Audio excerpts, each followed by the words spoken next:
So, got another article to respond to, and this one comes from IGN. I just want to say this up front for the record, I guess, to set it straight. I hate IGN.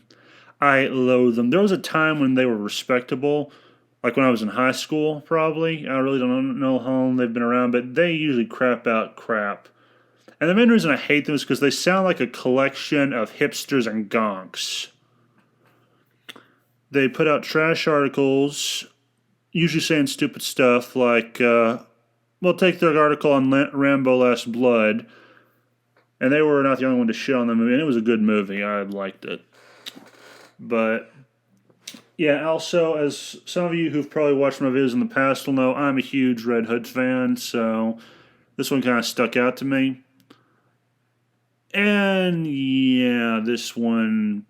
Yeah, it's a shame I don't drink alcohol because I really don't want to do this, but I said in my last video I would do it already, so... Yeah, get ready for some masochism, and it's a shame I'm not a masochist because, ooh... This is like reading the Mary Sue. It requires a special breed of masochism to at least enjoy it. But yeah, Batman. What does Red Hood need to do to get a good story? Well, he's had a couple good ones, in my opinion. I think The Lost Days is one of his best stories. Or the best Red Hood story. It's basically like another origin story. I would also say Under the Red Hood is a good one, but that's more of a Batman story. But I think it's also a good one. It's also the only Batman story I've ever bothered to read. I would also say the Red Hood Rebirth run was good till they got rid of Artemis and Bizarro, which sucks because that was a good trio. They were like the Dark Trinity. That was actually what they were called, and I liked it. But that went south. They pissed away the opportunity. That was like lightning in a bottle, basically. But it was squandered eventually, and then they got rid of Scott Lobdell, who I don't know if he's a good or bad writer. He's like not even mediocre. He's like average. He's not good. He's not bad. But yeah, the star of the Red Hood Rebirth was lightning in a bottle. They caught it, and then they did not know what to do with it, I guess. Well, let's continue. Warning, this article contains spoilers for Batman 3 Jokers, which, from what I hear, was a bastardization of the Killing Joke. Or at least that's what my friend Charaza says. But anyway, Jason Todd once so greatly reviled that an overwhelming majority of Batman readers voted for his death. Wrong. It's possible someone may have cheated to get him killed off. I don't know the specifics, but I think some guy called in and rigged it to where he could vote repeatedly to have him killed. So it's possible he might have survived, but anyway.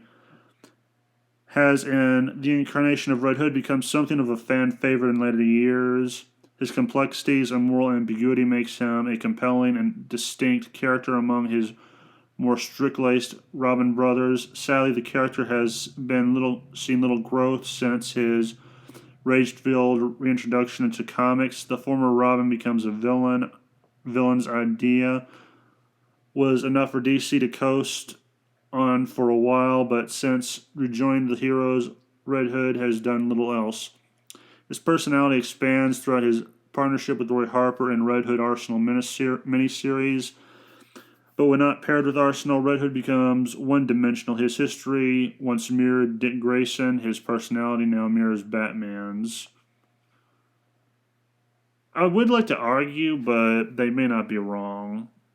I've never read a lot of Batman comics, so I don't know what Batman's personality is like. From what I hear, he just likes to brood a lot.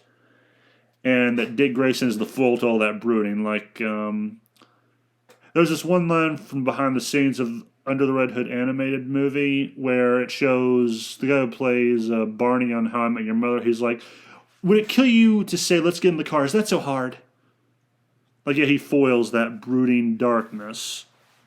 But anyway, Batman's mission has been a war on crime in Gotham City. It informs his every action and relationship. Similarly, Red Hood's singular refrain since his return has been his simmering anger towards his adoptive father, Bruce Wayne. His anger stems from the fact that Batman let the Joker off the hook despite him murdering Jason.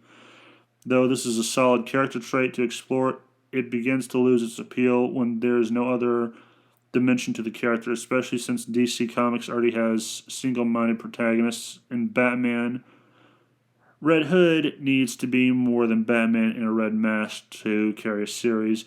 I would agree. I think I never really saw Red Hood though as being like a Batman with a helmet on. I always saw him as being like a more violent version of Nightwing. But then again, that was always my personal view of it. Throughout the New 52 and Red Hood and the Outlaws, Jason had been trying to convince his father to get revenge on Joker, or to at least explain why Gotham's greatest villain is still wreaking havoc. The recent miniseries Three Jokers promised to give Red Hood closure. In an interview with Entertainment Weekly, writer Jeff Johns described the events in the series like this. Barbara and Jason have gone through so much, as has Bruce. It's really focused on healing, on scars, and wondering on that does to somebody. If you suffer some trauma, you don't just get over with it, and move on with your life. It changes who you are. Sometimes it changes you for the better. Sometimes it changes you for the worst. You can heal right and you can heal wrong. That's really what the book's about: healing right, healing wrong, and surviving. Which that is true. I would say Barbara Gordon, after what happened to her in The Killing Joke, she healed, I guess, in the right way. And Jason healed in the very wrong way, like the worst possible way. But I do kind of see his point on it, though. Jason, I do tend to side with him more because I find heroes very annoying. That's why I like him. He's an anti-hero. He's not a goody two-shoes. He's doing the right things, but he's doing them in non-heroic ways. And so far, this article's not pissing me off.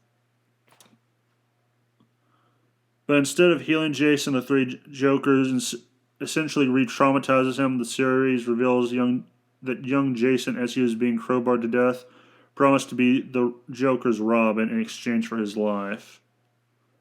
Whether or not the series is canon, such a statement comes across as gross, gratuitous, and unnecessary. Then to have Jason murder one of the Jokers in cold blood proves that the character has no healthy coping mechanisms. Three Jokers tries to bring Red Hood some solace by introducing romantic with Batgirl, who was similarly traumatized with the Joker. Unfortunately, the relationship goes nowhere, and has been a case for most of Red Hood's romantic dances. That is also true. That it never seems to work out for him. Though, like Dick Grayson, he seems to find lots of girls real fast, so... But anyway, the character's relationship struggles can easily be traced back to his anger with his father. Actually, I disagree there. I do not see how his anger with Batman influences his relationships with women.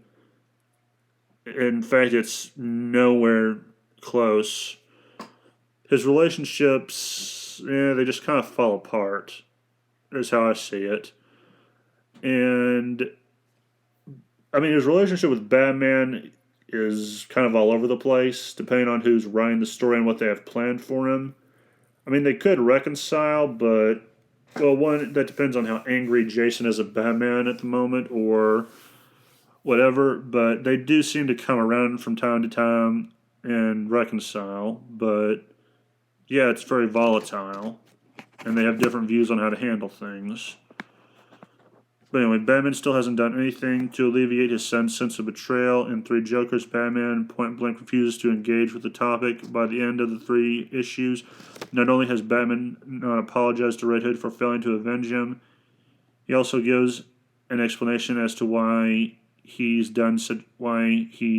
done such a terrible thing, had done a terrible job at keeping the Joker off the streets. Instead, we learn that Batman always knew the Joker's real identity and just didn't bother to do anything about it. What a superhero Gotham City has. That this dance has continued for so long explained why Red Hood is running in place. But instead of healing Jason, Three Jokers essentially... Okay, that's the quote. It isn't just his own death that Red Hood must deal with. He's recently lost his best friend Arsenal. This could have been a great way to pivot Red Hood's story but his solo series has him brush off the events of Heroes in Crisis like it was nothing instead of mourning Arsenal's death or funding Healthy Ways to Grieve in canned stories like his own team series or in the miniseries like Leviathan or Three Jokers. Red Hood has been unable to move on precisely because he can't get any resolution to his trauma. Red Hood is compelling when read in short bursts, but for fans who engage with all his arcs, he becomes repetitive. Disagree there, but then again, that's just me. There are now fan fiction stories out. Okay, who gives a shit about fan fiction? Blah blah blah. They all that. Well, yeah, they're basically about him resolving his relationship with his father and brothers without resorting to him murdering people in cold blood or mourning off page. Have to delve into their own because they are getting into the comics and too shallow. Because what they're getting. Oh, okay. This actually. Yeah. Fanfiction writers looking for depths in Jason have to delve into their own imagination because they're getting in the comics too shallow and repetitive.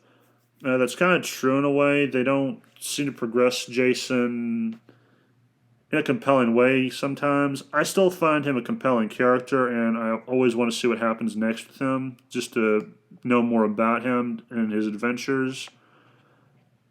But, yeah.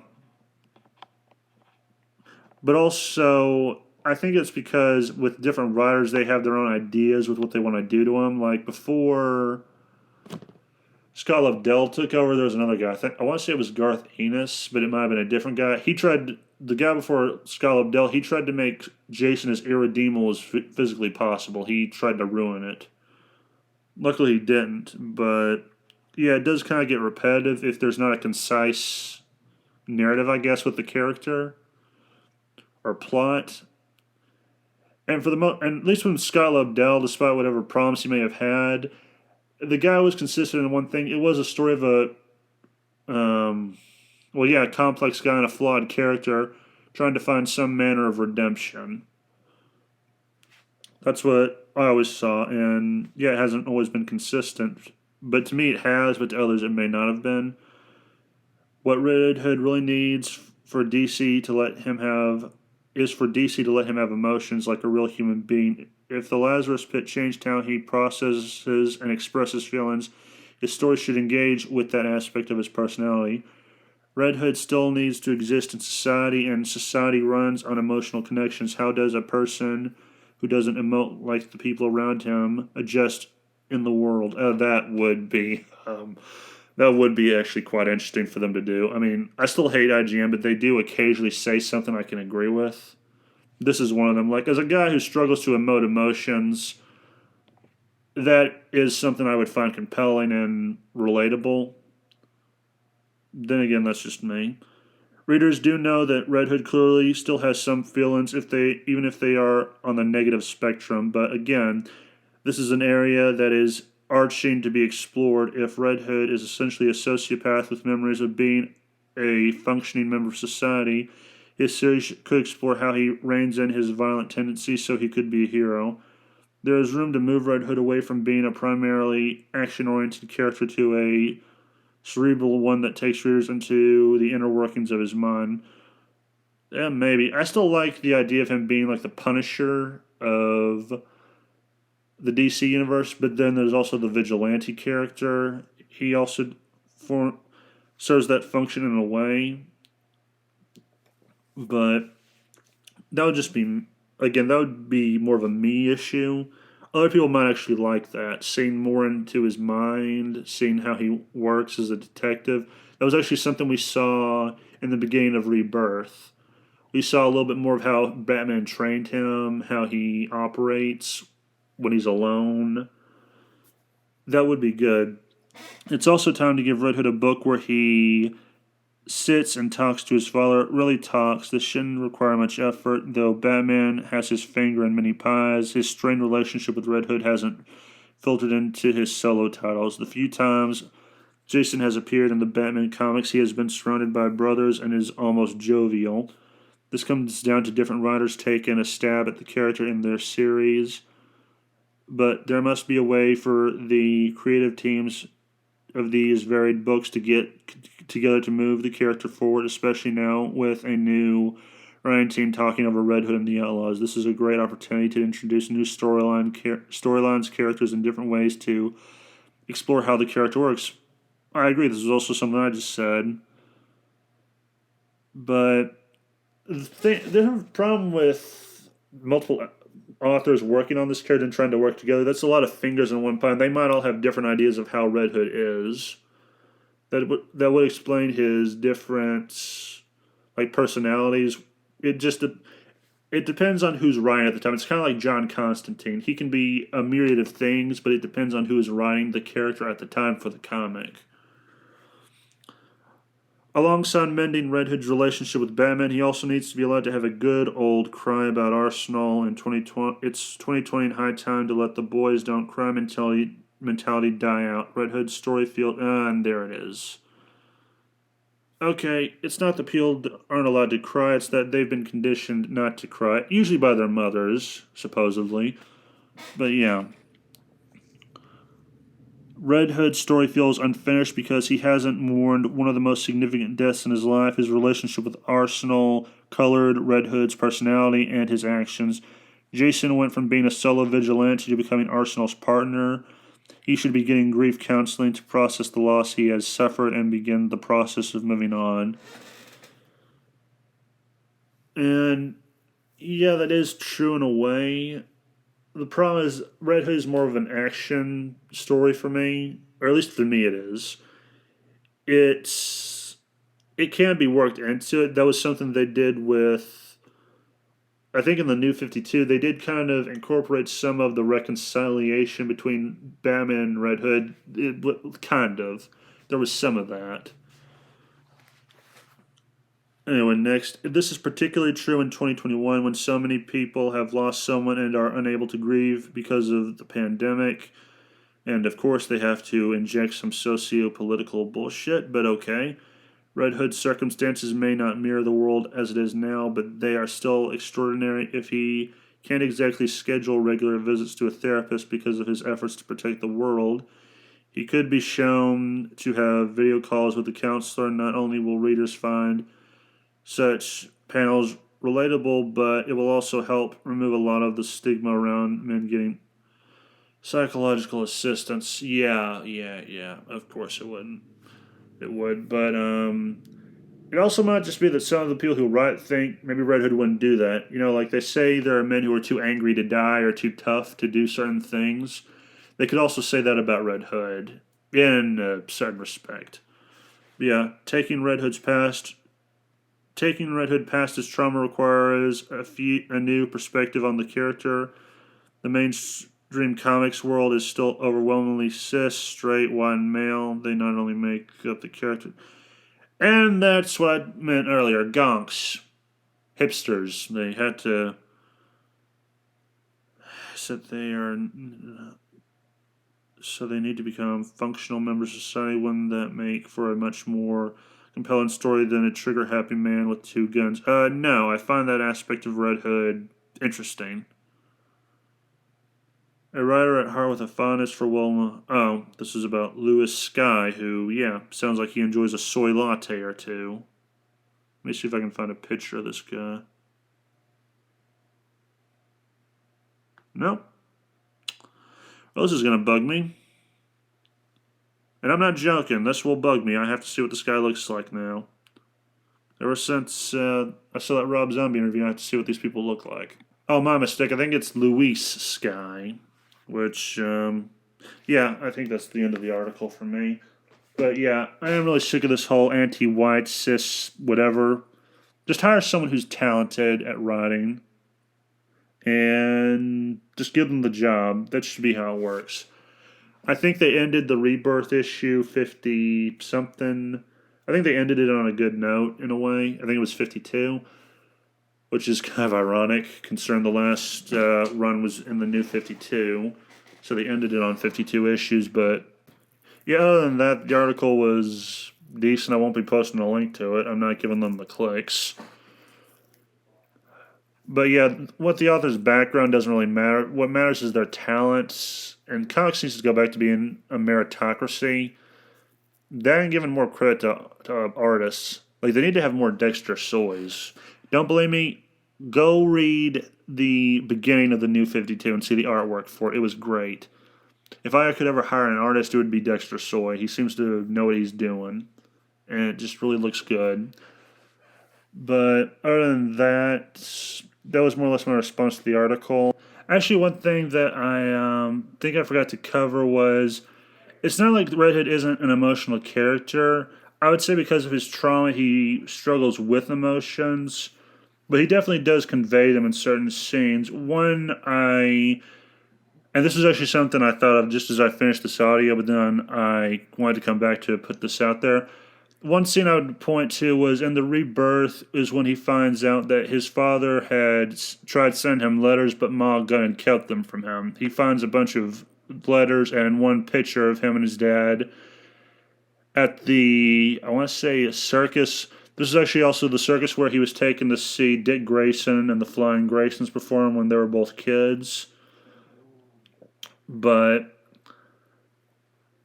oh yeah, and this actually did move him to tears because it did show his father wasn't a scumbag, a horrible person.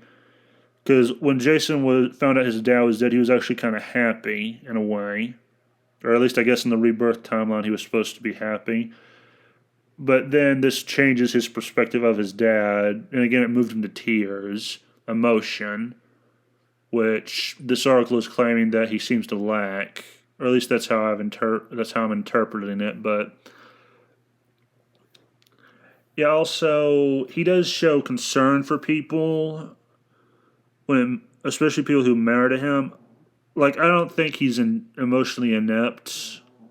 I think he struggles with it a little because he clearly cares about the other Robins. He has a more or less a good standing with Tim Drake, or well, that might have changed because I kind of stopped buying the single issues. I've just been reading them online. I've been meaning to collect the volumes of them though, but he also secretly does respect Dick Grayson in some way.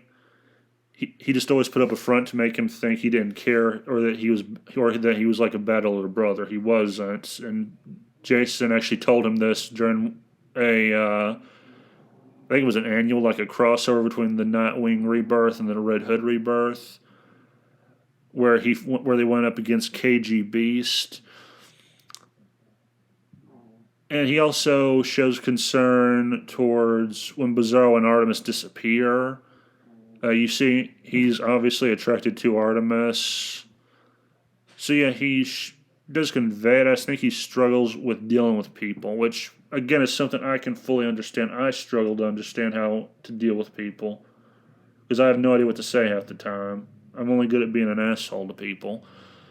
But I can understand that is something I can sympathize with. I would say he comes off as an introvert sometimes, but I might be using that wrong. But between that and his difficulty to emote those emotions and convey what he's feeling, I find that to be a relatable character. He doesn't dwell on it or get angsty over it like other characters, or like say I would say Geralt kind of bring that up from time to time, how he is supposedly incapable of emoting emotions, but he's called out on that by Regis. It's actually in a similar vein. The only difference is I think Jason really does struggle with it. Geralt, I think, uses that as a crutch or as an excuse. But yeah, these have just been my thoughts on it, and yeah, let me know yours in the comments. I thought the article wasn't that bad at first, but it really went downhill as it went forward, or at least near the end. But yeah, let me know your thoughts. Have a nice day, and remember the game was rigged from the start.